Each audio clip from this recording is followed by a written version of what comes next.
তিতাসের মানিককান্দিতে এক রাতে ৩টি ঘরে চুরির অভিযোগ উঠেছে। বিস্তারিত দেখুন কুমিল্লা প্রতিনিধির রিপোর্টে। কুমিল্লা জেলার তিতাস উপজেলার ৬ নং ভিটিকান্দি ইউনিয়নের মানিককান্দি গ্রামে এক রাতে ৩টি ঘরে চুরি করতে গিয়ে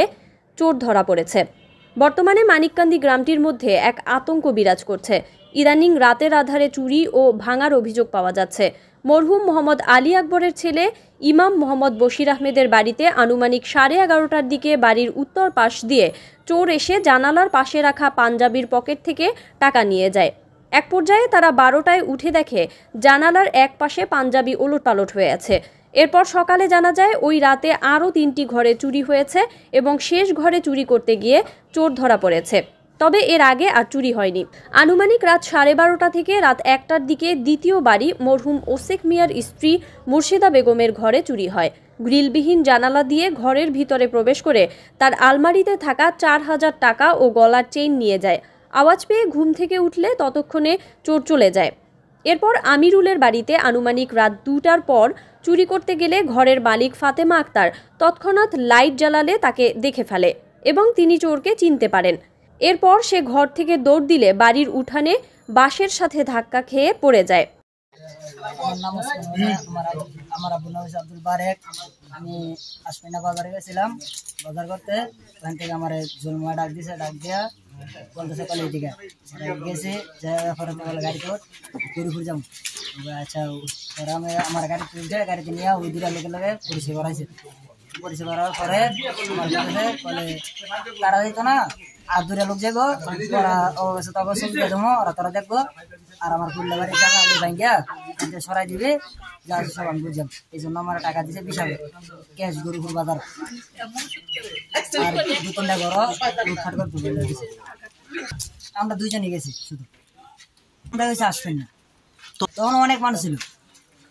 মানে অগ দলের অনেক মানুষ ছিল। আমি অশোক বিহার ঘরে গেছি, গিয়া একটা ব্যাগ হাতে পাইছি, হাতে পাইয়া 4000 টাকা ছিল, এটা নিয়েই আমি বাড়ি গেছি। বাড়ি আইসা পড়ছি, আইসা পড়া কোথায় গেছি আমরা পাঠান দেখ বসির বাইরে গাড়িতে ওখানে যাইয়া একটা পাঞ্জাবিতে 500 টাকা ছিল নিয়ে আইছি। তারপরে যাইছি কাজল কাকা ভাই আইয়া নানি আমি ঢুকছি, কিন্তু ওখান থেকে কোনো কিছু আমি নেই নি বা কোনো কিছু পাইও না। এই স্বর্ণকন্যা আমি কোনো কিছু নেই। আমার দেখছে, আমার দেখছে বলতে আমার বলছে কে, আমি কই আমি কই ওই ধরে নানি লাইট মারছে, আমি দৌড় দিয়েছি, কেউ দেখতে পারে না। ঠিক আছে, নিজের ইচ্ছে বাস ছিল, বাসে ডাকালগা ঘুরে আসি না। আমি যা যা নেওয়ার আমি তা বলে দিয়েছি। আমি আমার স্বইচ্ছা বলছি সব কিছু। আমার কেউ জোরাজুরি করে নাই বা মারেও না। আমি পালাই গেছিলাম, আমি বিষয়টা নিয়ে অনেক ভয় খাইছি। ভয় খাওয়ার পরে আমি আমার বোনের বাড়িতে চলে গেছি আর কি। পরে আবার আজকে সকালে উঠে উঠছি, আমি হ্যাঁ গেল আমি দেখা করবো, একজন লাগে আমার আসলে দেখা করবো। আমার এটা তো হিসাব করতে গেলে করাইছে, আমি করিনি, কারণ আমার টাকা লোভ দেখাইছে। এখন টাকা লাগে সবাই সব কিছু করে, যেরকম আমার হাতে হ্যাঁ টাকা ছিল না বর্তমানে। না প্রথমে এমনি 2-1 দিন কথা হয়েছে, কথার পর আমি রাজি হই নাই, আমি তো তখনই বললাম। তারপরে দেখি আমি রাজি হয়েছি, টাকাটা দেওয়া মানে টাকা সোজা কথা আমার টাকা পকেটে দিয়ে দিছি। পরে তুই দাঁড়া পরে আমি কোনে থেকে 20,000 আমার থাকতে দিব না। আমি তো লোক বুঝতে আমরা টাইপ দিছি, আমি পারি না বিলে আমরা করে কইছি দাম কেন না দিছি। আমি আর বাদে বনের বাদে আমরা কো বাদে আবার মা গলো ভাই ও দুইটা করে 8 মাস নিতে আমার জরিমানা করে দিলাম, কি কইতে মতে নিতেছি। আমি তো কই না বল আমার বুঝতে দিতেছি কোমালা আইছে কি করতে বেনাল আমারে শুকুরে মাগি আমারে সাসা ডাক্তার আছে কে আমারে মুর্শিদের নম্বর করে আসলাম হেনতে কোনে না মোবাইল লোক কইছি আমি জানি তোরবারে যেমন আমার ডাক্তার আছে আমার মার্জিন করে নিছে গা, মানে আমার মার্জিন দিতে পারে দিত কইছে আমার বাইর লোকে শিখে আছে আমার জিয়ার মারা জামে মরে আছে আমার জিয়ার চেনটি আর মুখ করে দিছে গা। আমার বাইর বড় নুরল মতো তারা তারে দেনাটা করছে। আমি আজকে দিন বাদ খাইছি না চাচা, তাহলে আমার মার্জিন টাইম কইছে দিছে আমারে, আমার জিয়ারে দিছে কইছে বলে তাই মার লগে থাকছে এই জিনিসটা তোর জিয়ারে দিছে। দুইটা টাকা বাইরেছে আমার মা মরে যাওয়ার নাম্বার বাইর করে দিয়েছে। আমি কইছি না আমি নেই না পারা না তো ঘরে থাও, এটা তারও জানো শুনছি। তো আমার বাইর বকো না আপনার মা চলিতে গেছে যা আমরা জানি নিয়ে জানি 7 বছর মরছে চাচা আমার জিনিসটা গৌরব রয়েছে নিচে না আবার নিচে না মিশে তো দিতাম ওয়ানা আমার মার জিনিস নিচে আমার জিনিস নিচে তার এই একটা মার দিতেছে এরপর কার তুইলাম নুরানের আমার ভাই বোন এরপরে নামাজ গেছিলাম যখন শিক্ষা করা শুরু করছে তখন আমি অনেক লোক লইয়া মনোমন্দির গেছি যাওয়ার পরে এর মাঝে গাড়ি ছিল নবী আসছিল আমার এই বাতিজা ছিল আমার বড় ভাই আসছিল সবাই লইয়া গিয়া বারিকার ঘর গিয়া দিয়ে দরজা মেলা তখন বারিকা ডাক দিলাম বারিকা তোর ভূতে কো আমার লোক ফিরে দিচ্ছে দেখছে আছে তোর ভূতে তো নাই তো ঠিক আছে আমার ভাই তোর ভূতে চুরি করতে গেছে তোর ভূতে ধরা খাইছে তোর ভূতের পয়সা বার কর এই কথা কইছে মতো গায়ে মুখ হাতা করতে রিক্সা গেছি 3টা বাজে তারা বলছে আসিলনের মাঝে তার বাহে আমার লোকে পুজো কাজ কিছু নাই খালি তার ঘর মেলা তার বাঘের ঘরের মাঝে পুজো রয়েছে তার আমার লোক নাই বাঘ বলছে আমার লোক আসলে করে এমন করে গেছে দেখতে জানি না এরকম করে 4 ঘরের মাঝে করছে আরো আমরা বাড়িতে যাইয়া তার মার বাপের শাসন দিছে তার বাপের কইছে তোর হাজির না করলে শেষ পর্যন্ত বিহুদ হইব হ্যাঁ তার ভূতে 1 সপ্তাহ ধরে বাড়িতে আইসে মতন গ্রামের মধ্যে আছে আগে নাম মোহাম্মদ বশির আহমেদ পিতার নাম মারহুম আলী আকবর ভূঁইয়া গতকাল রাত্র প্রায় 11:30 আনুমানিক যে আমার বাসার মধ্যে ঢুকে ওই সময় চলে আসে কারণ আমি ঘুমাইছি ওই সময় 10টা থেকে 10:30 বাজে আর কি যখন আমি শুচ্ছি মসজিদে নামাজ পড়ে আমি দুর্গান্দি মসজিদে একটা ইমামতি করি ওখান থেকে আসার পরে খাওয়া দাওয়া করে মোটামুটি 10টা থেকে 10:30 বাজে গেছে ঘুমাইতে তারপর আনুমানিক সম্ভবত 11:30 বাজে ওইখান তখনই আমার ঘরে প্রবেশ করে তো বুঝলাম কিভাবে যে 12টা যখন বাজে রাত্র 12টা তখন আমার ওয়াইফ বাইরে ছিল আমার সন্তান কান্নাকাটি করতেছিল রাত্র 12টার দিকে তো এই পেটে মনে হয় সম্ভবত ব্যথা ছিল তার কারণে ওকে টয়লেট করানো যায় কিনা তার জন্য বাইরে হয়েছে বাইরে হওয়ার পরে তখন আমার এই পরনের পাঞ্জাবিটা ছিল না উঠলাম ওঠার পরে আমার চোখের একটু ঘুম ছিল তো উঠলাম ওঠার পরে হঠাৎ জানালা দিকে তাকালাম আমার পূর্ব দিকে জানালা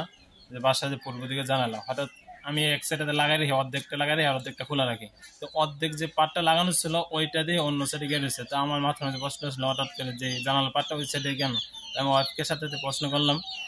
করে বলতেছে যে আমি জানালা পাটটা এই সাইডে আমি লাগাই রাখছি ওই সাইডে গেছি না তারপর আবার জানালা দিয়ে তাকাইছি দেখি জানালার মধ্যে আমার যে পকেটের মধ্যে চাবি ছিল ওই চাবিটা জানালার মধ্যে আছে তখনই আমার একটা মনের মধ্যে একটা আঘাত ফেলো যেমন চাবিটাই জায়গা না চাবি তাকাইছি যে সাথে পাঞ্জাবিও নেই আমি তাকাইছি আমার স্ত্রীও দেখছে পাঞ্জাবিটা নেই কিন্তু আমার স্ত্রী তখন একটা করে নেই গুরুত্ব দেয় নেই তো আমি এর সাথে তাকাইছি দেখি চাবির ওই জায়গায় জানালার মধ্যে আর পাঞ্জাবিটা যেখানে রাখছি প্রতিদিন রাখি টেবিলের উপর ছড়া রাখি কারণ জার্নি করে আসে তো একটু গাম থাকে ছড়া রাখি তো ওই জায়গার মধ্যে পাঞ্জাবি নেই তো হঠাৎ করে এরকম যখন অবস্থা দেখলাম পরবর্তীতে পুরো বাসার মধ্যে দেখি কোনো জায়গায় কোনো কিছু চোর নাই আমার এখন মাঝখানে যে গেটের পরে যে মেন দরজা ওইটা লাগানো আছে তারপর আমি যে দূরবীন আছে যে ক্যামেরা ওইটা দিয়ে তাকাইলাম দেখি আমার গেট খোলা পুরা খোলা না অল্প একটু খোলা তারপর মার রুমে প্রবেশ করলাম মা আবার সবসময় দুয়ার খোলাই রাখে গেট যেহেতু লাগানো থাকে দুয়ার খোলাই থাকে তো মাকে বললাম যে আমার এই অবস্থা তখন দেখলাম তালাশি করলাম ছাদে চাইলাম সব ঠিকই আছে কিন্তু গেটটাই শুধু খোলা আর পকেটে কিছু টাকা ছিল আমার এই খুচরা টাকাগুলো এগুলো নিয়ে গেছে 500-700 টাকার মতো হবে আর কি ওইটা নিয়ে গেছে আর কি তো এরপরে সকালে আবার শুনলাম যে আমার এক চাচি লাগে অশেক চাচার মরহুম অশেক চাচার স্ত্রী ওনার ঘরের থেকে টাকা নিয়ে গেছে তারপর আবার শুনলাম যে আমিরুল ওনার বাসায় গিয়ে ধরা খেয়েছে একই ব্যক্তি এটা এই ওসমান গনি বলে আর কি যে আব্দুল বারেক ওনার ছেলে ওসমান গনি ওনার কথাই শুনছেন না এর আগে আমার বাসাতে এরকম আর কোনো চোর আসেনি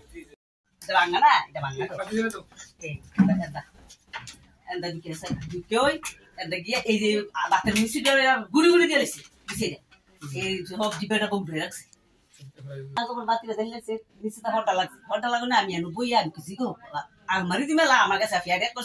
ডরে আলমারি মেলা আমার যে জিনিসটি আর কিন্তু নাই মাঠে আমি আর 4,000 টাকা যে খাতা লাগে রাখছি যে খাতাটা এই নাম রাতে নিকাত করছি এই 4,000 টাকা আমি ইডি লেগে আমাকে যে আলমারি মেলা দেন গো আমার ঘর তো কিন্তু সব মনে না যে হেসো দিমা আবার এনে দিয়ে কাটি দে এই ইডি সব দিয়ে কাটি দেশে এই দলিল মলিল দিয়ে আউদে কাটি দেশে যে পেলা সাত করে বসছে তো এরপরে আমি কই জিরা মেলা করে গো মা যদি যাচ্ছে কেমন সরাইছে সাসান যে দুয়ার মোড় দেওয়া সব দেওয়া ওই জানা লাগে দেন মেলা আমি তো মেলা ইবে মেলা তো নিতে কুমা চুরি করছি যত হইতে দিনে কুমা লাইছি দেখছি না শুন দেখছে এই কইরে গেছে বাড়িয়া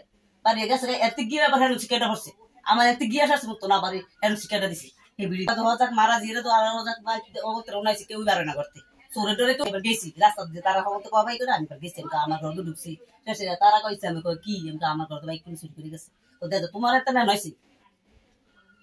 তারা কয়ে কি তোমার এত না আমার নিচে আপনার 4000 টাকা আর আমার যে গলার জিনিসটা এই কানের জিনিসটা শনিবারে কাজ করতে আসি মাঠে নিয়েছেন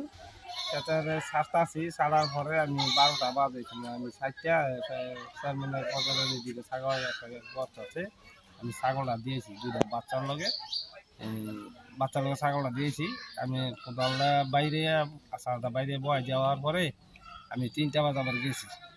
ছাগলটা পানি খাওয়াইতাম পানি খাওয়াইতে গিয়া দুটা বাচ্চা পাইছি দিকে আর গিয়ে দিই ছাগলটা নাই